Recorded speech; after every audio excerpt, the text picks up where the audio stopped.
د مالیې وزارت وایي چې د هیواد په بیلابیلو ګمرکونو کې د نږدې 419 میلیون افغانیو په ارزښت بیلابیلې پروژې پیل شوي چې یو شمېر یې بشپړې شوي دي.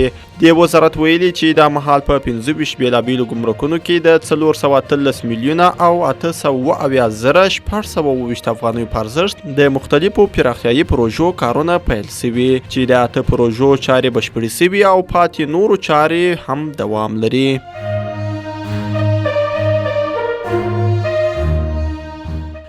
د ملګرو ملتونو سرمنشي انټونیو ګوتریش د دوحې ناستې په اړه په یوه خبري کنفرانس کې وویل که څه هم په دغه غونډه کې د سرپرست حکومت استازي ګډون نه درلود، خو د سرپرست حکومت له یوه استازي سره یې خبرې کړې دي.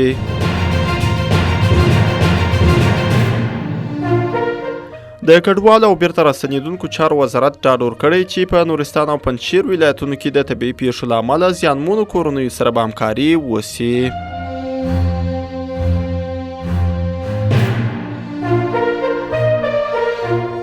د افغانستان د اولمپیک ملي کمیټې ویلي چې د هیواد د موټر سایکل ځغلونې ملي فدراسیون 18 کسیزه لوبډله د موټر سایکل ځغلونې نړیوالو سیالیو کې د ګډون په موخه پاکستان ته روانه سوه. دغه سیالي د پاکستان، ایران، افغانستان او سعودي عربستان ترمنځ ترسره کیږي چې 4 ورځې به دوام وکړي.